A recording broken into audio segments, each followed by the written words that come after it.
500 years ago, this year, a little bit, I love history, a little bit of a history buff.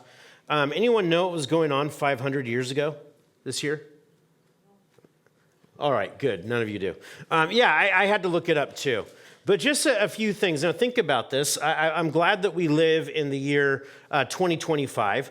But 500 years ago, 1525, a few things going on, quite a few things in the world. But just to put it in perspective how long 500 years is, the last Aztec emperor was killed by Cortez 500 years ago. 500 years ago, the Reformation was going on. And Martin Luther had started the Protestant church. And basically, it was 500 years ago, June 13th, that he married a former nun, Katharina von Bora. So Martin Luther, 500 years ago. 500 years ago was the reign of King Henry VIII. I could have looked up what wife he was on at that time, but I didn't want to get morbid, so I didn't. 500 years ago was the bubonic plague that was spreading all throughout France, okay? 500 years is a very long time. And I know that we could naturally just say, oh yeah, I get that. But when you put it in that perspective, how long ago that was, it sinks in a little bit more. We're going to be reading out of Daniel chapter 5 tonight. And Daniel 5 is one of those passages in the Bible that is anchored in a lot of historical events. It is a passage that gets heavily debated by different historians. But to put it in perspective, what we're reading about is close, almost exactly 500 years before the death, burial, and resurrection of Jesus Christ. Okay? It's like 506 years before.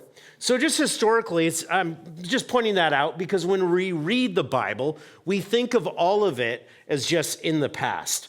But there is a big gap in time from the things we're reading in Daniel, and especially in this passage, all the way fast forwarding to the time of Christ. Now, when we get further in Daniel, that's going to become very important when we get in there, that's roughly 500 years before that. But this is what we read in Daniel chapter 5, starting at verse 1. King Belshazzar made a great feast for 1,000 of his lords and drank wine in front of the 1,000. Belshazzar, when he tasted the wine, commanded that the vessels of gold and of silver that Nebuchadnezzar his father had taken out of the temple in Jerusalem be brought, that the king and his lords, his wives, and his concubines might drink from them. Then they brought in the golden vessels that had been taken out of the temple, the house of God in Jerusalem, and the king and his lords and his wives and his concubines drank from them. They drank wine and praised the gods of gold and silver, bronze, iron, wood, and stone. Immediately, the fingers of a human hand appeared and wrote on the plaster of the wall of the king's palace opposite the lampstand. And the king saw the hand as it wrote. Then the king's color changed, and his thoughts alarmed him. His limbs gave way, and his knees knocked together. The king called loudly to bring in the enchanters, the Chaldeans, and the astrologers. The king declared to the wise men of Babylon, whoever reads this writing and shows me its interpretation shall be clothed with purple and have a chain of gold around his neck and shall be the third ruler in the kingdom. Then all the king's wise men came in, but they did not read the writing or make known to the king the interpretation. Then King Belshazzar was greatly alarmed, and his color changed, and his lords were perplexed. The queen, because of the words of the king and his lords, came into the banqueting hall, and the queen declared, "O king, live forever. Let not your thoughts alarm you or your color change.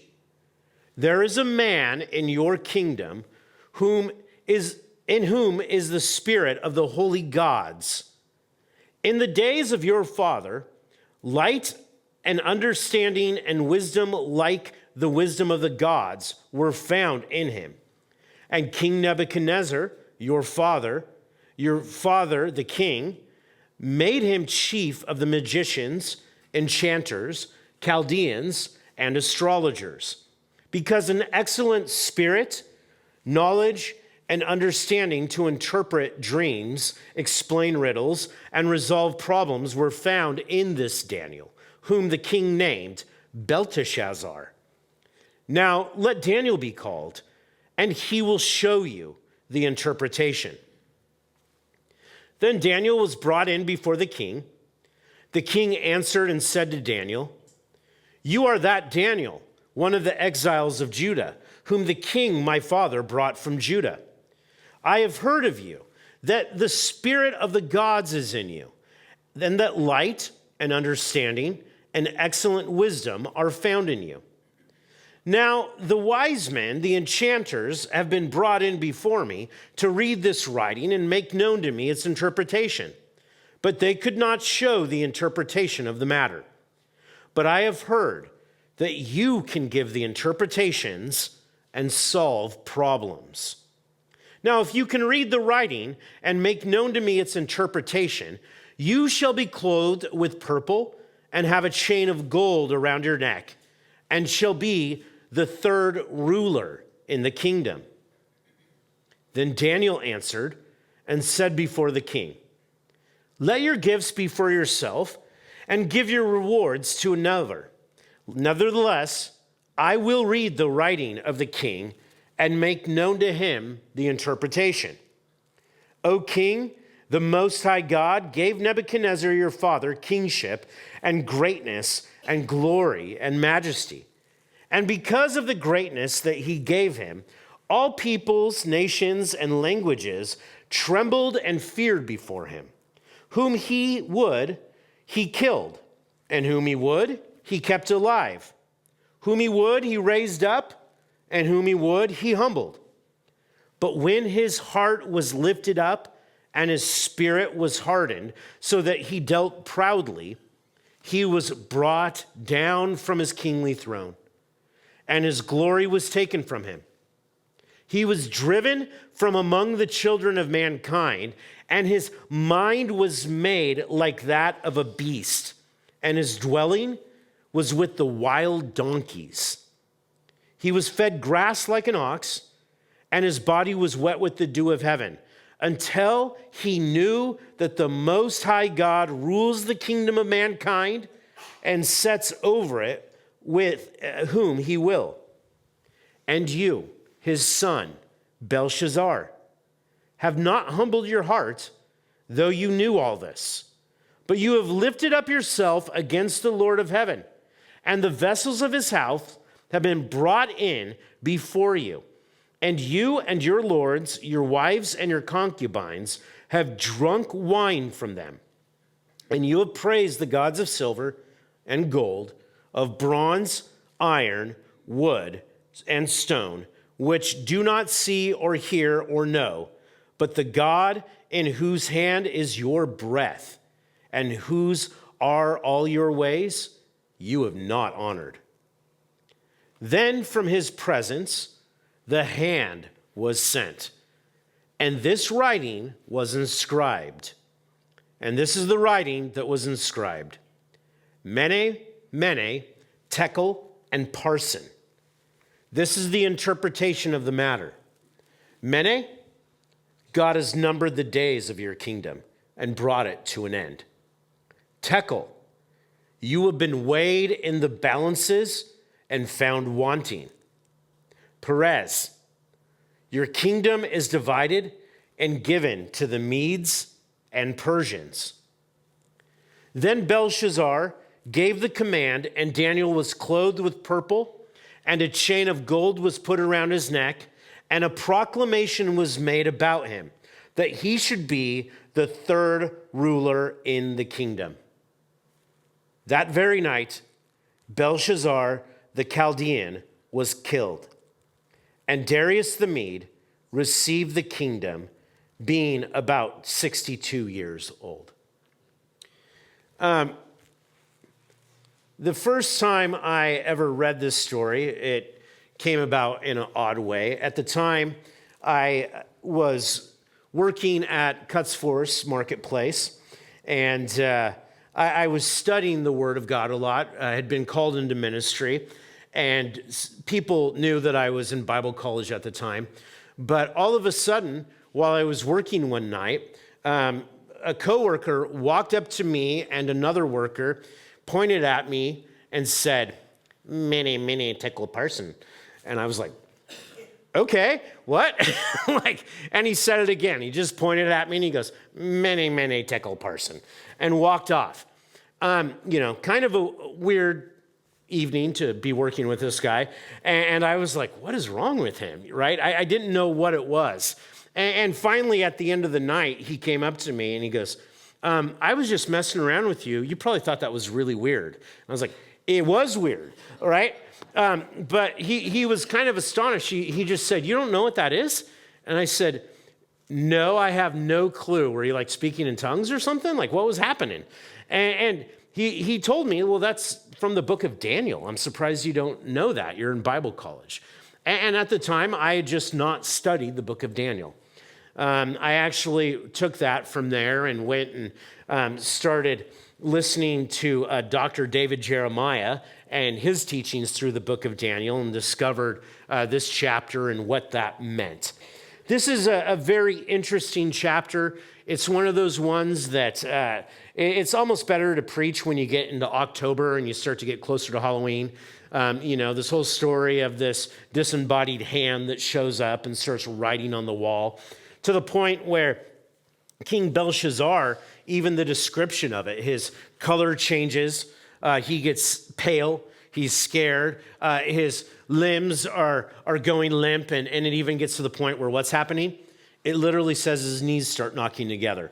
And whenever I hear this, I grew up on the original versions of Scooby-Doo.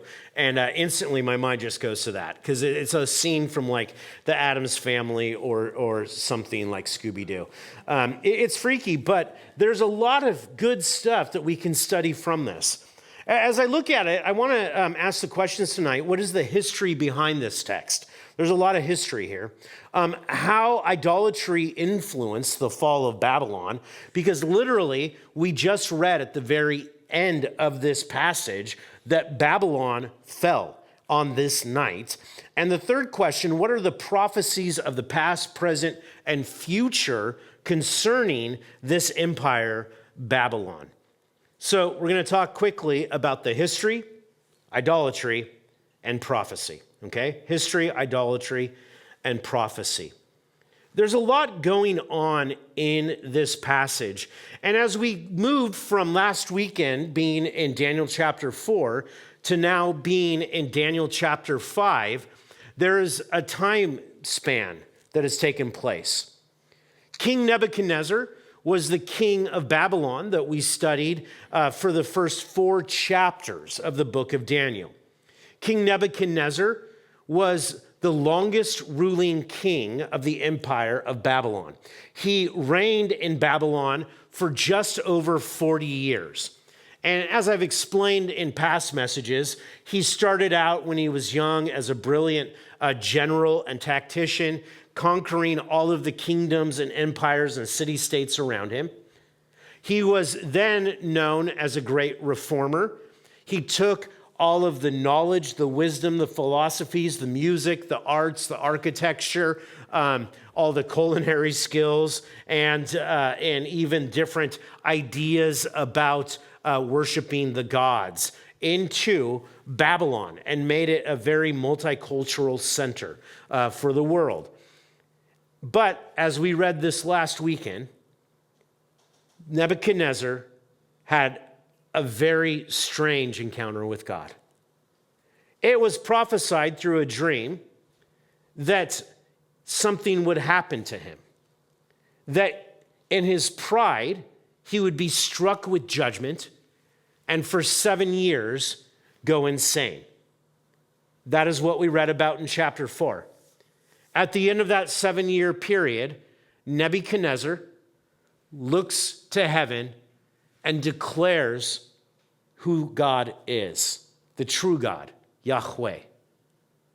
And his mind came back to him, and he lived out the rest of his years, some 20 plus years, as the king of Babylon until he was in his early 70s. During that time, he faded from history a little bit. My personal belief is that he put his faith in God and that we will actually get to meet him someday. Why do I say that? Because he completely humbled himself. Ancient kings did not let historical accounts of their defeats and their most embarrassing moments published. They would not publish them in history. And what we read last week was Nebuchadnezzar himself writing down for all the history of mankind to read how he was brought low by God and then lifted back up. Incredibly humiliating for this king. After he died in his 70s, there was a few years of civil war that was taking place. His different family members were kind of jockeying for position, and there was a king right after him that only reigned for a couple of years before his son-in-law took the throne. And his son-in-law didn't really want to reign.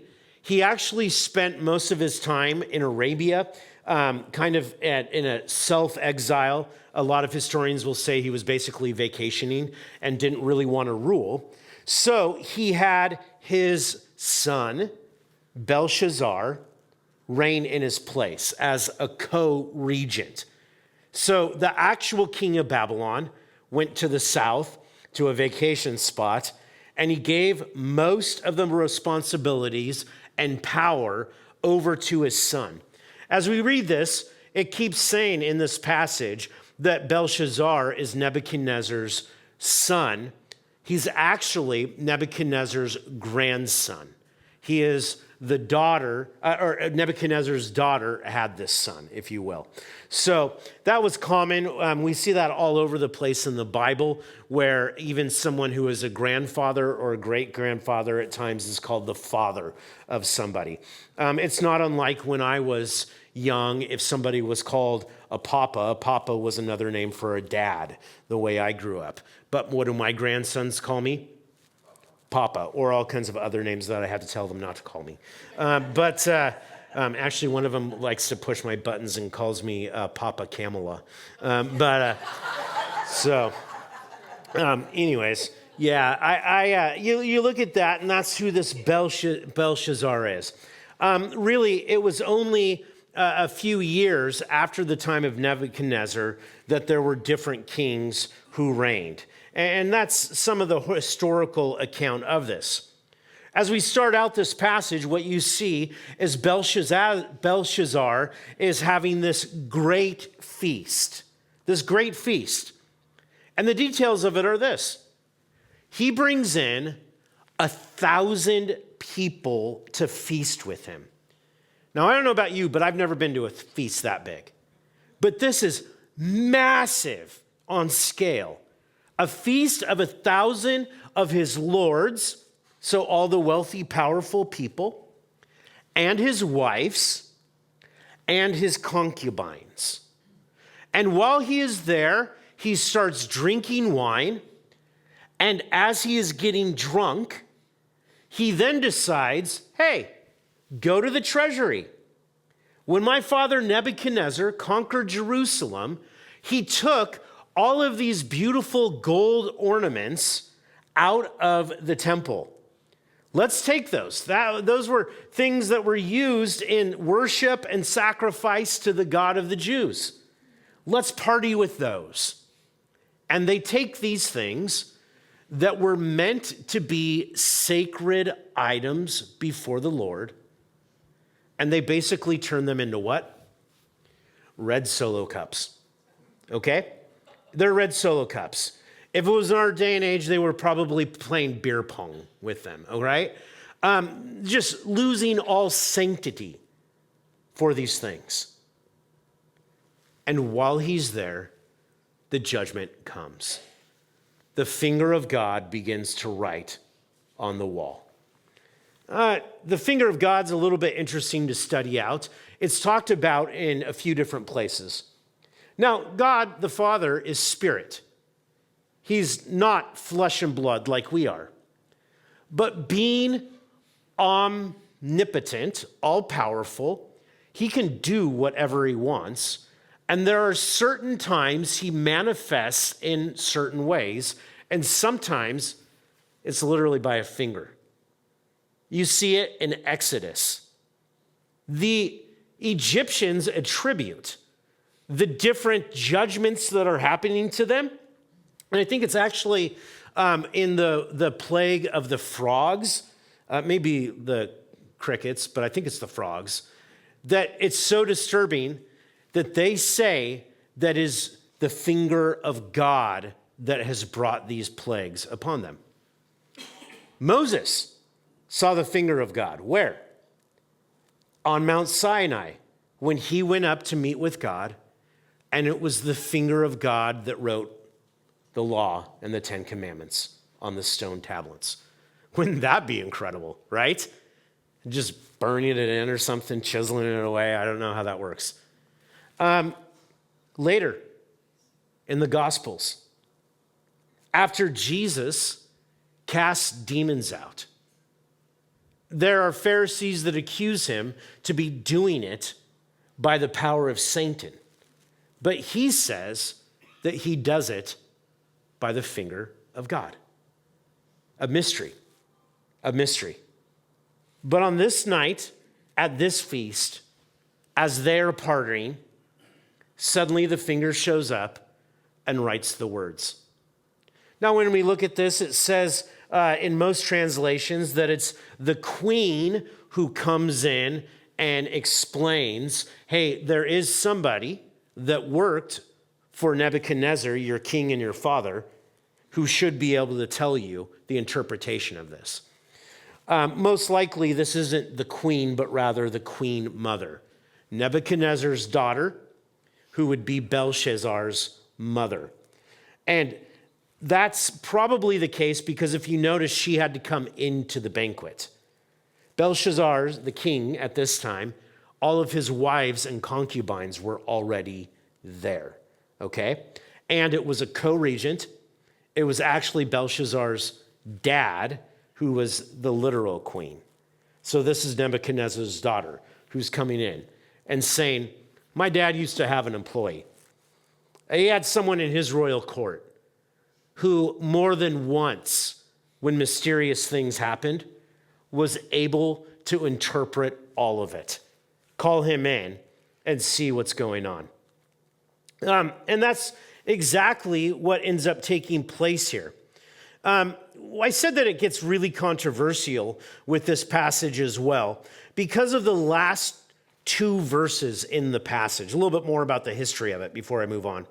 The last two verses say this: that very night, Belshazzar, the Chaldean king, was killed, and Darius the Mede received the kingdom, being 62 years old.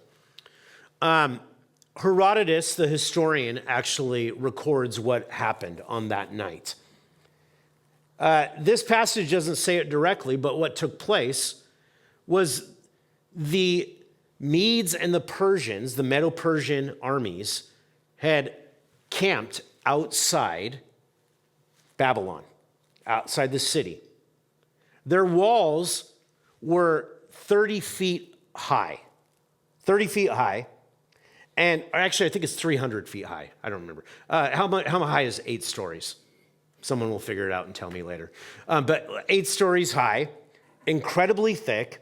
It was considered that you could not defeat this city. You wouldn't be able to lay siege to it. According to historians, they had enough food stored in the city to last 20 years. And more than that, they had water. They had taken the Euphrates River and they had made it come through the city so that it went underneath the city wall in the north and out the city wall in the south. So while they are literally being besieged, what does the king do in his pride? Let's have a party. There's no way they can touch us. We're impregnable. We're going to tonight worship all of these other gods. Let's throw a party. And while 1,000 lords got drunk, 1.5 miles north of the city, the Medes and the Persians dammed up the river and literally just crawled right under the wall. And in one night, the empire of Babylon fell. One night. It says that Darius the Mede received the kingdom, and that's where things get really controversial. The Bible says that, and we're going to read in the next chapter this weekend about Darius. According to a lot of historians, though, who was it, the king of the Medo-Persian Empire that conquered? Cyrus, king of the Persians. And the Bible doesn't say that, but Xenophon, who is another ancient historian that came around 150 to 200 years after this time in Greece, he talked about it. And he said that it was somebody else completely different. So as historians look at this, what happens is there's two different sides. There are people that look at the Bible and say, Darius the Mede conquered, but we're not quite sure who Darius the Mede is. And there's other historians that look at it and say, nope. Another historian from antiquity, Xenophon, says that it was Cyrus that did that. So Book of Daniel is all false. It's fiction. What is going on with that?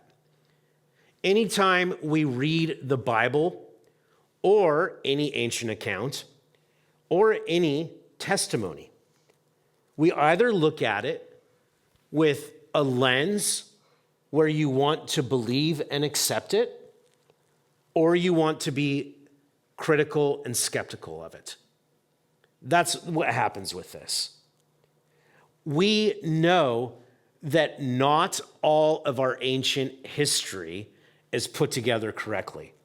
They didn't record things back then like we record them now. Notice I said that the man that most historians that are secular go with is a man who's writing 150 to 200 years after the event. Word of mouth that's happening. And sometimes that can work. But that's who people want to take his word for versus what the Bible says. And so a lot of people just say that the book of Daniel is fiction. In fact, if you go to Wikipedia, that's what you're going to read over and over again. That most scholars say that it's a work of fiction. And what they mean by that is most secular scholars who aren't Jews or Christians believe that. So it depends on how you're looking at this. The two most common thoughts about Darius the Mede, though, are that Darius the Mede is either the general who took over and conquered Babylon in Cyrus's name, or the other possibility, a couple of historians talk about this, and there's a great historian today, Tom Finley, from Talbot Seminary, who talks about this. There's a high probability, actually, that Darius the Mede is actually Cyrus the Persian. Because when you look back, two things going on with his bloodline. With his mom and dad, one was a Mede and one was a Persian.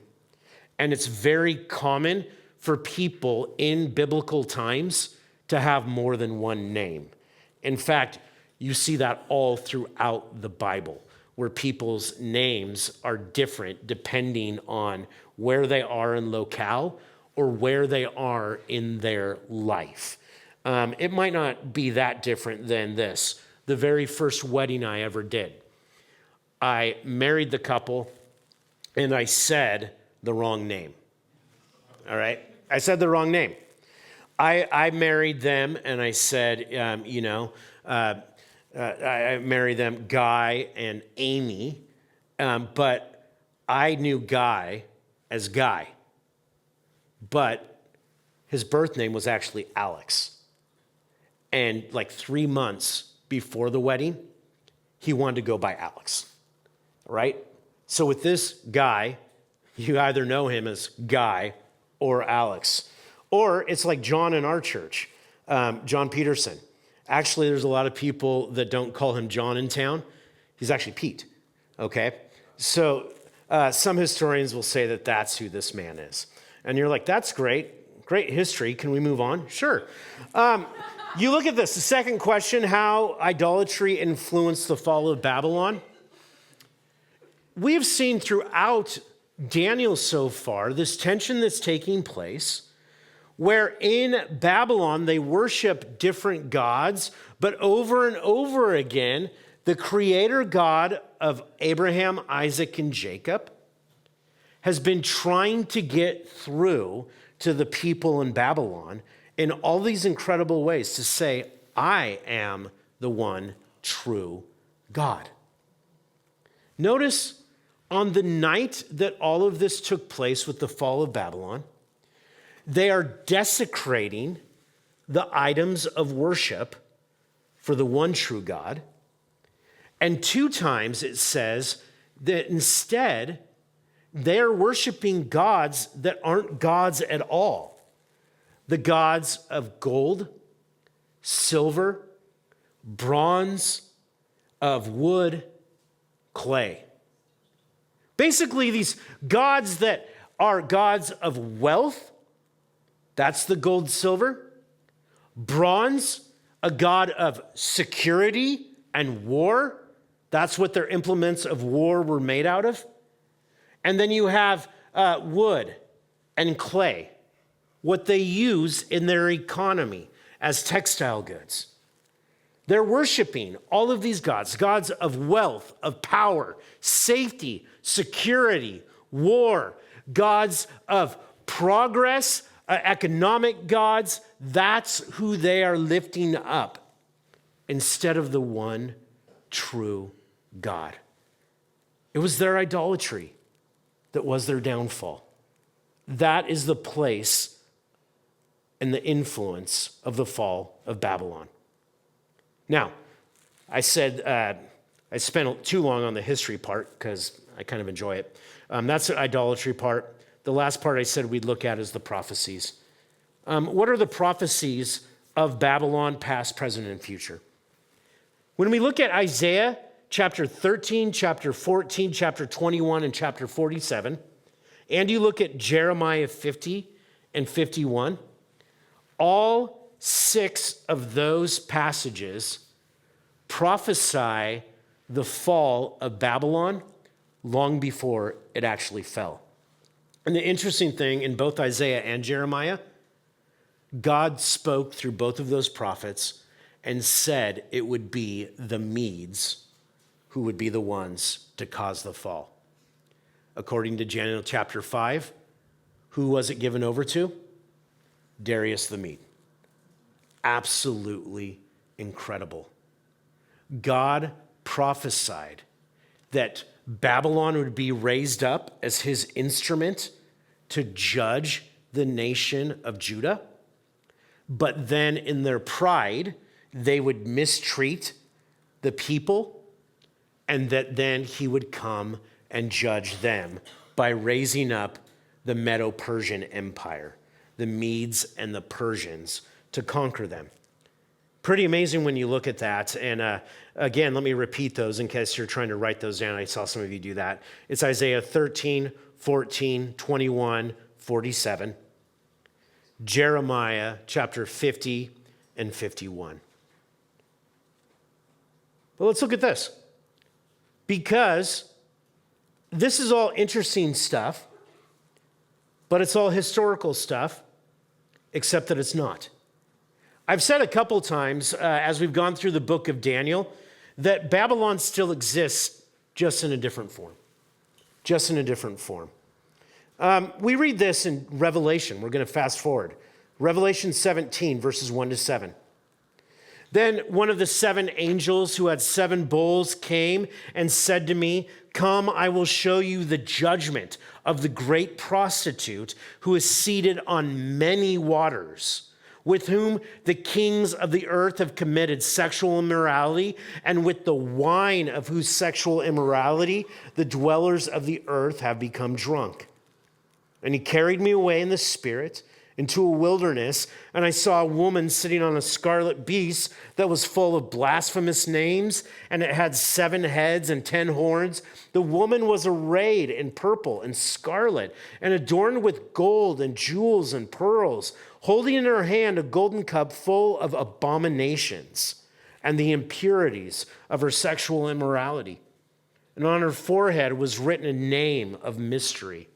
The name is Babylon the Great, mother of prostitutes and of the earth's abominations. And I saw the woman drunk with the blood of the saints, the blood of the martyrs of Jesus. And when I saw her, I marveled greatly. But the angel said to me, "Why do you marvel? I will tell you the mystery of the woman and of the beast with the 7 heads and 10 horns that carries her." Now, why am I reading this? Because Babylon has infected all the cultures of mankind since its rule, reign, and fall. It's pride that strikes out against the God Most High, taking things that are meant to be sacred and using them for very common things. And at the same time, lifting up the same gods of Babylon. Do we have gods in our culture? Yes. We're just not as honest as they were. They were willing to call it exactly what it was. You fast forward, you have the Medo-Persian Empire, then you have the Greek Empire, then you have the Roman Empire. I'll use the names of the Babylonian gods transitioned into these different empires that might be more familiar. They worship a god called Mars. Who's Mars? The god of war.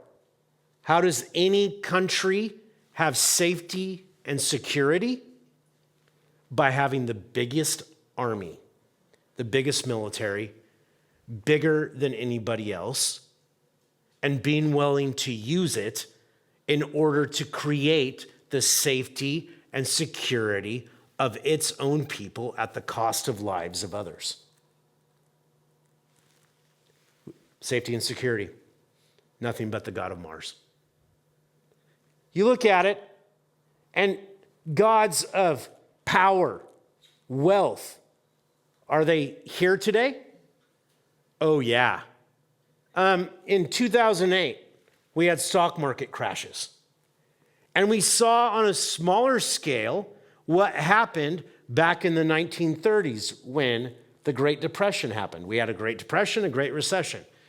What happened on Wall Street both times? Suicides. People that could not handle even living because their God was stripped away from them. If they didn't have the money, the comforts, and the powers that they had sacrificed their time, energy, and resources for, life was worth nothing. Life was worth nothing. Do you see what I'm saying? The same gods they worshiped back in antiquity, we worship now. We're just not honest enough to say, this is the name of that God, and say we worship it. They are good things that become ultimate things to people. And in Revelation, it goes on to talk about that. How the different nations all across the world get drunk on the wine and the intoxication of the sexual immorality of all of these different gods, so that we can't even think straight. And this is what the angel ends up telling John in Revelation 18:4 and 5. I heard a voice from heaven saying this, "Come out of her, my people, lest you take part in her sins, lest you share in her plagues. For her sins are heaped high as heaven, and God has remembered her iniquities." I think that's a message that the church needs to hear. It's so easy for us to become intoxicated, infatuated, to want the things of this world, but they're things that break us down. And God's message in Revelation to his people is simply, come out of Babylon. There is another way. And since we're in the book of Daniel, we could say it's the way of Daniel. It's the way of all of those who call on the name of the Lord.